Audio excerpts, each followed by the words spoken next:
Jadi begini.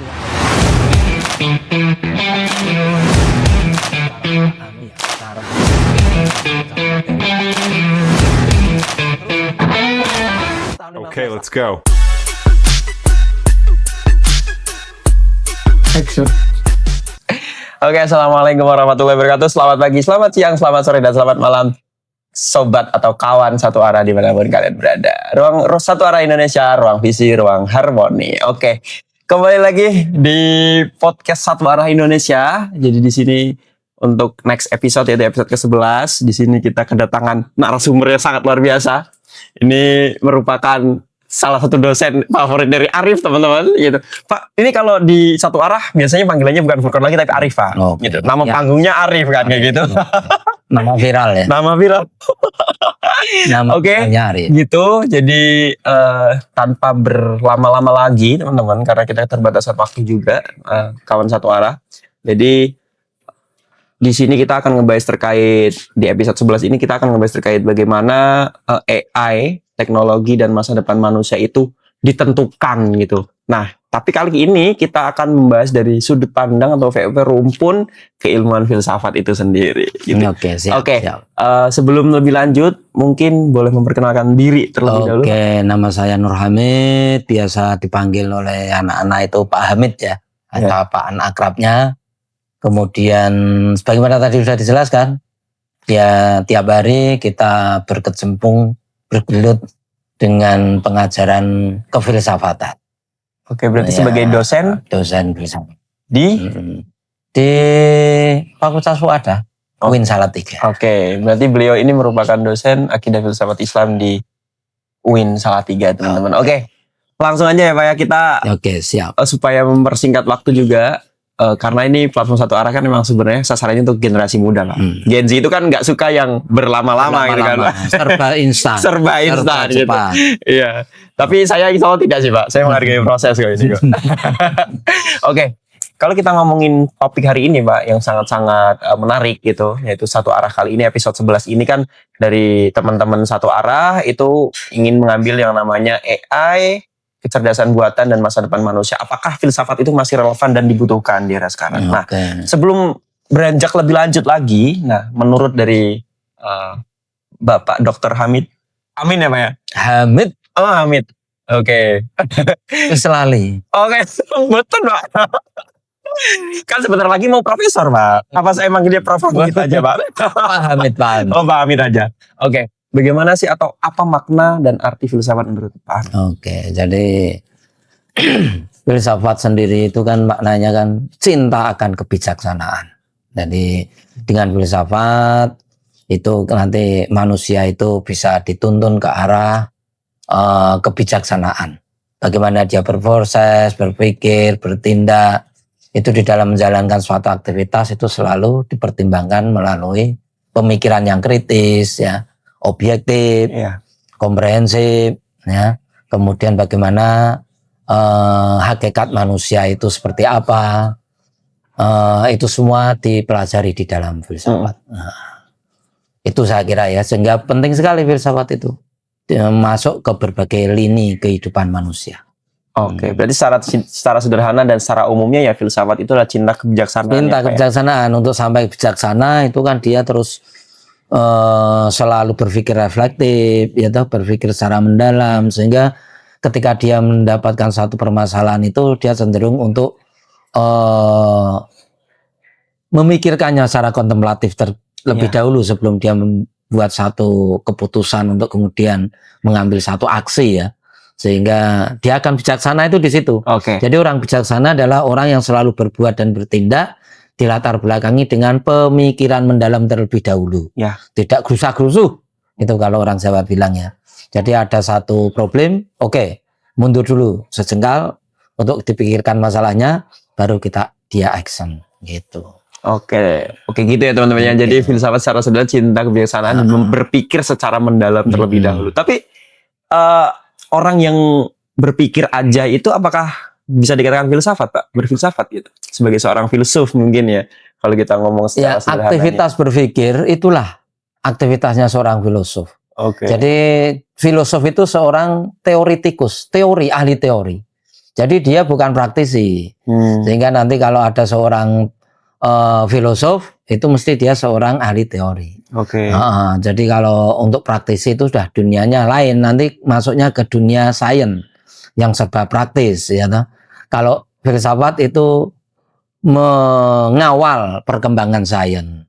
Dunia praktis dikawal oleh dunia teoritis. Oke. Sehingga sesuatu yang sifatnya pragmatis, fakta itu dikendalikan oleh sesuatu yang sifatnya idealis, ideal. Idealnya bagaimana? Sesuatu yang praktis ini mesti beroperasi. Nah, Oke, berarti skupnya memang di bagian teori. Oke.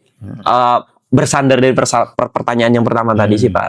Kita kan sekarang langsung ke topik, yaitu kita kan sekarang memang sedang mengalami setelah revolusi industri, kan pada hari ini ada revolusi teknologi gitu Pak. Bagaimana setelah Internet of Things, sekarang ada artificial intelligence yang berkembang sangat pesat ya. Nah, itu ketika pertanyaan yang muncul di benak Fur kan ketika memang AI itu bisa menjawab semua pertanyaan gitu. Pertanyaan entah itu filosofis, kritis dan semacamnya. Sepersekian detik bahkan ya Pak ya. Nah, di situ apakah posisi filsafat itu bagaimana Pak? Posisi filsafat itu tetap saja urgen. Karena apa yang ditawarkan oleh AI itu kan data-data yang berbasis algoritma. Oke. Jadi dia itu pada hakikatnya ya hanya mengambil data secara mekanis, ya. Tidak seperti manusia. Manusia itu kan memiliki rasa, ya, memiliki feeling, memiliki nilai, memiliki etika, memiliki moral, ya, memiliki norma-norma, itu yang tidak dimiliki oleh AI. Sehingga ketika kita misalnya meminta memutuskan suatu permasalahan yang kita miliki, AI itu mesti akan memberikan pertimbangan-pertimbangan yang sifatnya itu mekanis. Nah, lain kalau kita manusia dengan manusia, itu nanti problem solvingnya mesti selain objektif, mungkin ya rasional, tetapi juga tetap hadir yang namanya rasa itu ya. Yang itu tidak dimiliki oleh AI. Nah, jadi nilai, kita memberi nasihat seseorang itu kan mesti pakai nilai-nilai, mungkin dari nilai agama, moral, etika atau budaya, itu mesti masuk. Yang itu tidak dimiliki oleh AI. Oke, berarti secara sederhana kalau mekanis itu bagaimana? Mekanis itu ya otomatis, bahasanya teknis, otomatis. Jadi karena sudah didasarkan pada data algoritma yang ada itu kan. Kalau memang di data algoritma yang itu belum ada, dia tidak akan bisa menjawab. Katakanlah pertanyaan-pertanyaan sifatnya mistis misalnya. Selama itu data algoritmanya belum ada, ya AI tidak akan bisa masuk ke situ. Dan itu hanya manusia yang mampu.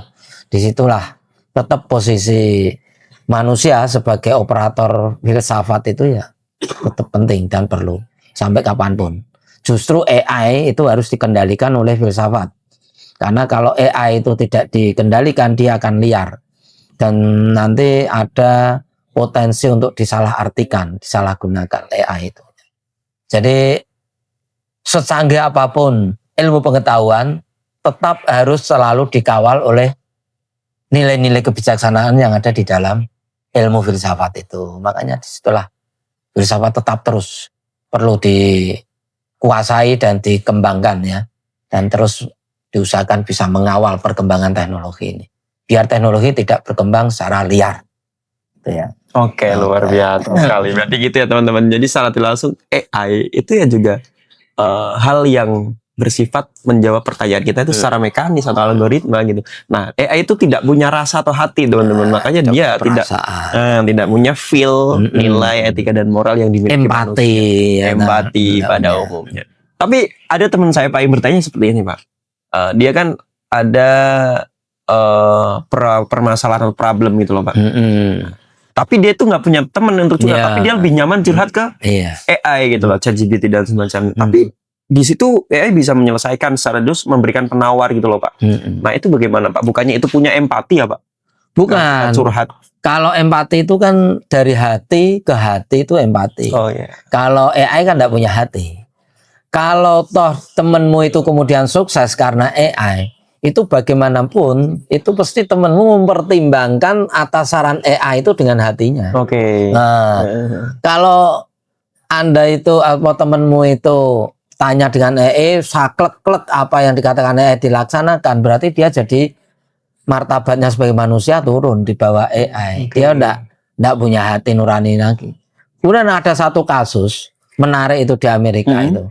Jadi ada seseorang yang patah hati, kemudian dia chat sampai 1 minggu itu dengan ChatGPT itu tentang kasusnya dia karena kegelisahannya patah hati itu.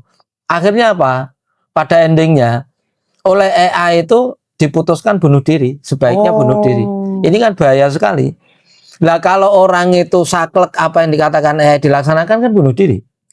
Coba kalau Furqan gini cerita patah hati, pokoknya intinya itu mantannya itu kejam banget sehingga tidak memungkinkan Furqan yang sudah cinta mati itu sudahlah, tidak perlu lagi, tidak ada artinya lagi hidup di dunia karena apapun sudah dikasihkan ke dia misalnya ya toh.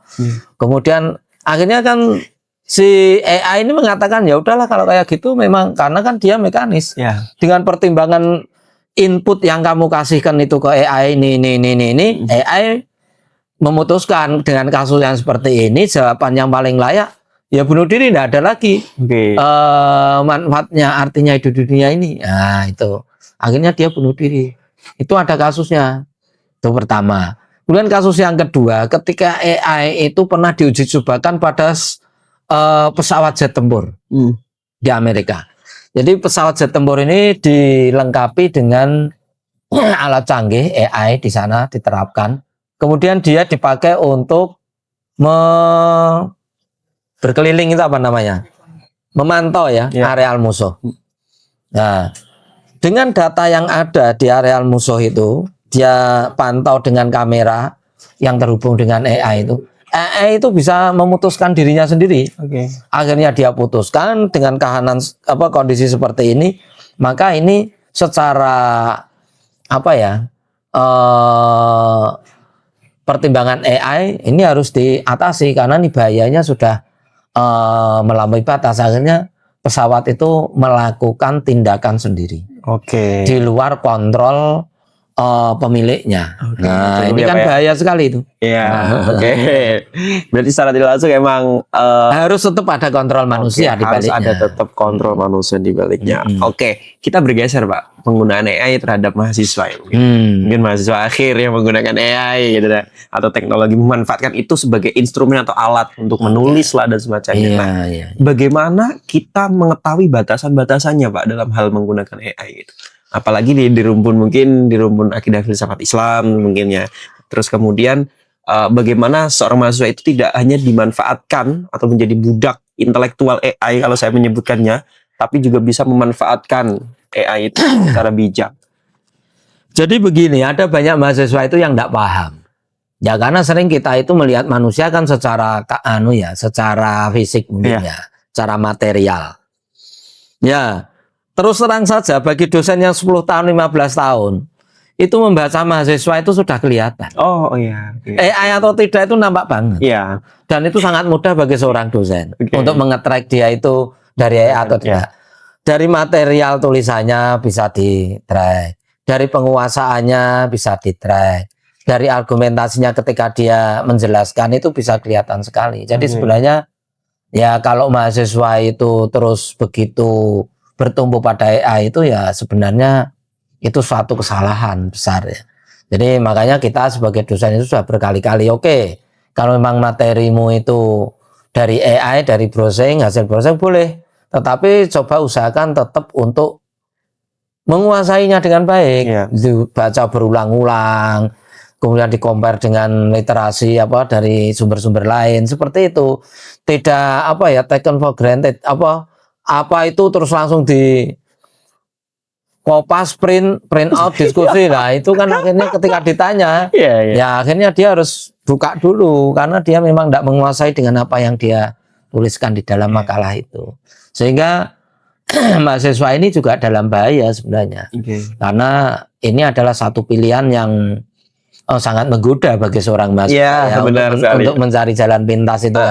Mending ngopi-ngopi ngobrol di pertigaan daripada baca makalah ya kan. Makalah atau copy paste print sudah Jadi, selesai. ya. Nah, kan main-main dengan teman. Ini adalah satu cobaan yang harus disadari oleh teman-teman mahasiswa. Dan itu jangan kuliah itu sekali-kali hanya untuk mengejar pemenuhan nilai saja, tapi sekian tahun digunakan itu ya harus benar-benar dapat lah ya, dapat sesuatu dari kampus itu. Jangan hanya formalitas angka yang berupa tulisan itu, jangan. Nanti akan terasa itu ketika mereka sudah selesai, ketika sudah lulus. Loh, aku kok enggak bisa apa-apa, aku mau ngapain? Ini adalah ciri-ciri sarjana-sarjana yang mungkin ketika kuliah ya seperti itu. Terlalu banyak kopas sama AI. dengan tanpa mau berusaha menguasai materi. Enggak masalah, kopas AI enggak masalah, zamannya kayak gitu dan kampus memang mengizinkan. Dan itu ada batasannya nggak, Pak? Mohon maaf. Enggak ada, bebas. Cuma itu tadi pesan para dosen kan mesti begitu. Hendaklah dikuasai materi itu. Sehingga benar-benar ketika presentasi itu ditanya itu ya enggak perlu buka-buka HP lagi. Karena pertanyaan dari makalah berarti dia harus menguasai makalah. Karena dia menguasai makalah, pertanyaan yang berkaitan makalah mesti bisa menjawab. Iya. Gitu. Berarti ketika zaman dulu tuh emang ketika zamannya Bapak itu emang belum ada instrumen seperti itu, kemudian menganalisis secara sendiri. Iya, berarti manual di perpustakaan. menulis secara sendiri ya. Kita itu jadi kalau dulu zaman saya tuh perpus itu kan selalu penuh. Hiruk pikuk kayak pasar itulah. Dulu bahkan sering pinjam buku aja kan, buku cuma satu. Nanti gantian dengan kelas lain dan seterusnya. Kalau mau ya fotokopi sendiri. Kalau punya uang kan kayak gitu. Sampai segitunya kalau dulu. Tapi memang zamannya berubah, teknologi terus berkembang, sehingga kita harus bisa menyikapinya dengan adil juga. Makanya filsafat kembali lagi penting. Kalau kita pikirkan secara mendalam, kan benar juga kalau kita sudah dapat kopasan, kalau tidak kita pikirin ya gimana? Kalau tidak kita pelajari ya tidak akan bisa kita dapatkan ilmu pengetahuan dari situ. Yang kita dapatkan tulisan-tulisan, statement-statement dari hasil kopas itu saja, tidak lebih. Kita tidak dapat apa-apa. Pulang diskusi, ya lupa apa tadi yang didiskusikan kan enggak tahu lah. Oke. Berarti secara tidak langsung teman-teman jadi dari AI sendiri kita boleh menggunakannya, tapi secara tidak langsung kita juga harus tahu batasan-batasannya atau kita memahami apa isi yang ada dalam tulisan kita supaya nanti ketika lulus ijazahnya tetap asli ya Pak ya. Tapi tetap asli kan Pak ijazahnya. Tetap asli. Ijazahnya tetap asli. Ilmunya juga ada. Ilmunya juga ada gitu. Enggak ijazah palsu ya Pak ya. Ya, kita masukkan punchline nanti Pak di IG kan itu. Ya, oke, lanjut Pak.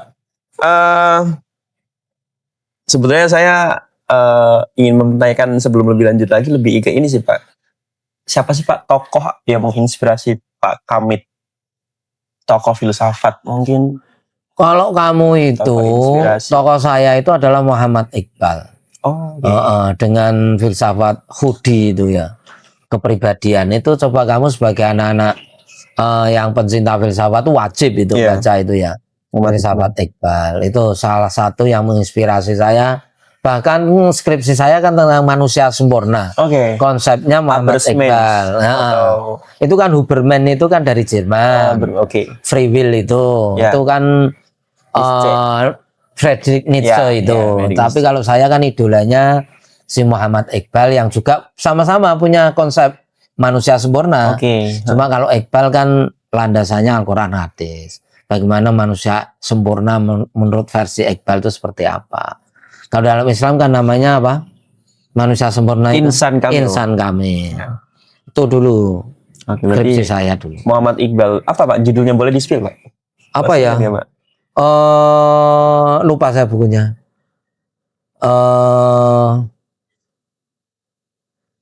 Filsafatnya Muhammad Iqbal. Bukunya sudah lupa di sini, tidak dipelajari. Berarti Muhammad Iqbal itu termasuknya filsuf salah seorang filosof kontemporer. Sangat terkenal. Abad berapa Pak?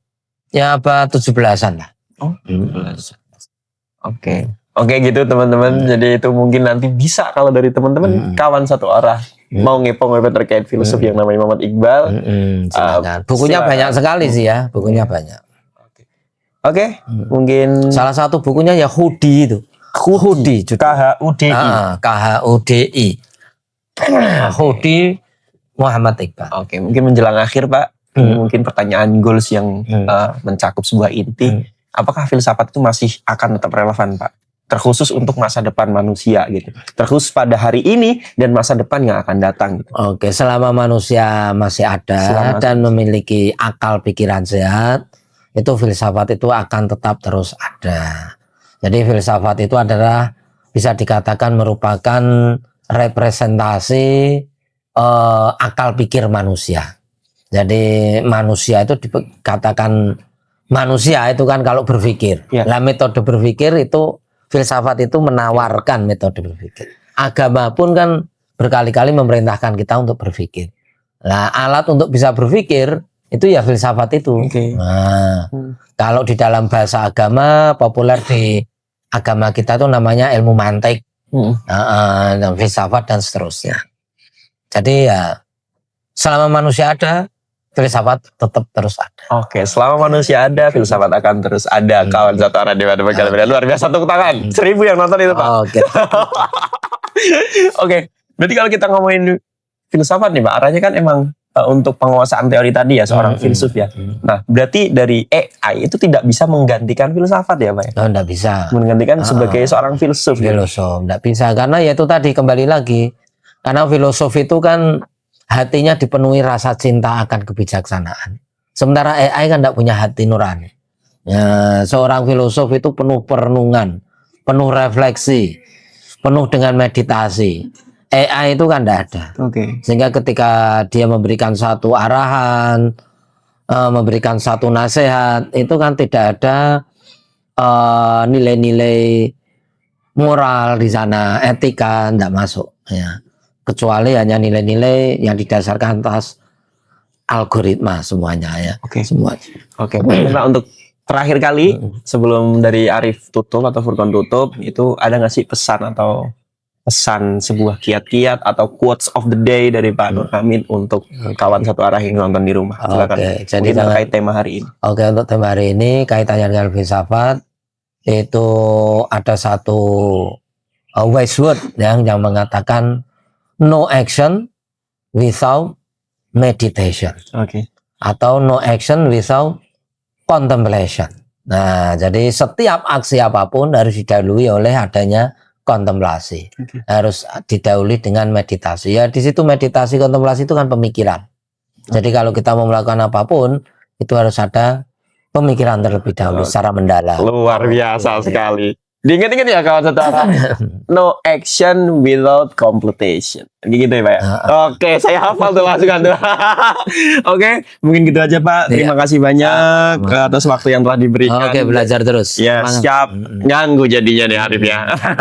Jadi gitu aja kawan satu arah untuk episode ke-11 hari ini. Jadi bagaimana AI, teknologi dan masa depan manusia itu masih berkecimpung atau masih didasari dengan filsafat, dan filsafat masih dibutuhkan dan direlevansikan untuk kebutuhan seiring berjalannya zaman. Seperti teman-teman kita ngebahas tadi ngalor ngidul terkait bagaimana filsafat itu menyikapi sebagai batasan-batasan AI terkhusus dalam berpikir, bagaimana filsafat itu menekan AI dalam algoritma AI itu sendiri yang tidak memiliki sebuah nurani, hati, feel, moral dan semacamnya, dan mana itu harus dilakukan atau disandarkan dengan filsafat untuk membatasi AI dari hal tersebut gitu. Jadi secara tidak langsung mungkin sedikit quotes juga Pak.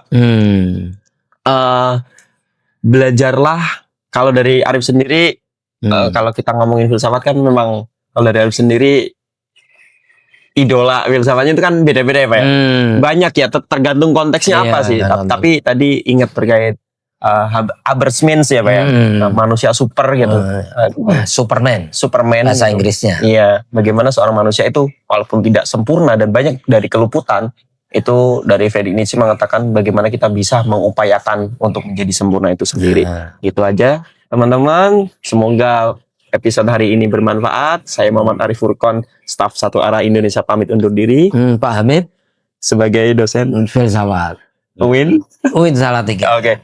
Pamit undur diri. Kita jargon dulu Pak. Kita jargonnya Satu Arah Indonesia, ruang visi, ruang harmoni gitu ya Pak ya. Oke. Satu Arah Indonesia, ruang visi, ruang harmoni. Oke, kurang lebih gitu aja teman-teman. Wassalamualaikum warahmatullahi wabarakatuh. Waalaikumsalam.